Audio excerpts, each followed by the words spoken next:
थोड़ी सी सियासी बात भी करूंगी आपकी अपनी जमात के हवाले से भी। मैं पढ़ रही थी कि मरीम नवाज साहिबा गालिबन इस्लामाबाद आ रही हैं, वो पेश भी होंगी मेरा ख्याल है अगली उनकी जो तलबी है, कोई केस है उस सिलसिले में। लेकिन बहरहाल अभी मैं ये FATF के ऊपर थोड़ा सा फोकस इसलिए रखना चाहती हूँ बिकॉज उस दिन ये बिल डिफीट हुआ है। जो मेरी बात हुई PMLN वालों से, वो कहते हैं कि हुकूमत का एक तो तरीक़ेकार ठीक नहीं है, वो डिबेट नहीं करवाना चाहती, वो बार बार जो है हमारी ये कोशिश थी कि कमिटी में मामला चला जाए।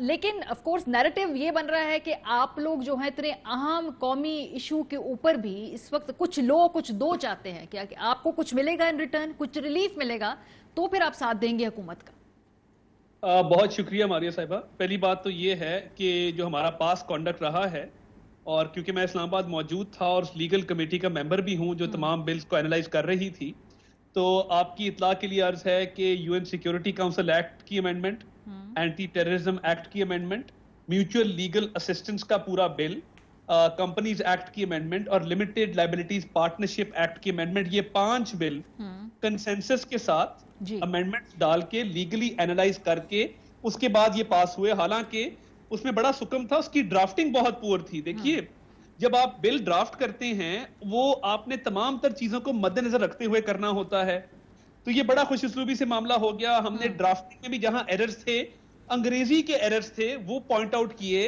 बताया कि वहां पे लीगली क्या चीज होनी चाहिए क्या नहीं होनी चाहिए, और ये मामला हो गया। अब ये लेके आए एंटी मनी लॉन्ड्रिंग एक्ट 2010। उसमें इन्होंने बिजनेसमैन के खिलाफ और कुछ प्रोफेशंस के खिलाफ कुछ शिकें थी, कुछ शिकें ऐसी थी जिनके अंदर सुकम मौजूद था। वो सारी अमेंडमेंट्स जो हैं वो सेंसस के साथ तकरीबन एग्री हो गई। अब NRO की ना किसी ने बात कभी की, अगर की है तो ये बता दें किसने मांगा और किससे मांगा और कब मांगा, तारीख, नाम और वक्त बता दें, बात क्लियर हो जाएगी। अच्छा, जब एंटी मनी लॉन्ड्रिंग एक्ट आता है नेशनल असेंबली के अंदर, गवर्नमेंट कुछ अपनी अमेंडमेंट्स देके उसको पास करती है, वो जाता है सेनेट में।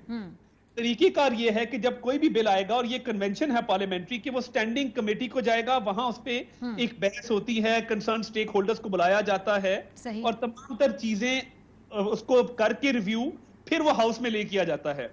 ये बिल मैं कैटेगोरिकली कह रहा हूं, चेयरमैन सेनेट ने खुद रिजेक्ट करवाया, और मैं बताता हूं कैसे करवाया। अच्छा। नंबर 1, सेनेट की स्टैंडिंग कमेटी में नहीं जाने दिया। फिर उन्होंने उस बिल के हवाले से, पता था कि ऑपोजिशन के नंबर ज्यादा हैं, हम सिर्फ ये कह रहे थे कि इसके अंदर जो अब्यूज का आंसर है, human rights watch, European commission, supreme court की जजमेंट्स और इस्लामिक आइडियोलॉजी काउंसिल, इस नैब के हवाले से तहफुजात हैं। आप इसमें इन्वेस्टिगेटिंग एजेंसी FIA को भी रखें, ठीक है, हुकूमत का इदारा है, एंटी नारकोटिक्स को भी रखें। इसमें आप बाकी जो इदारे हैं, जो काउंटर टेररिज्म फोर्सेज हैं, FBR है, FBR का कस्टम्स विंग है, ठीक है, मगर नैब की हद तक अगर इसमें अब्यूज होगा उस पर बहस होनी चाहिए।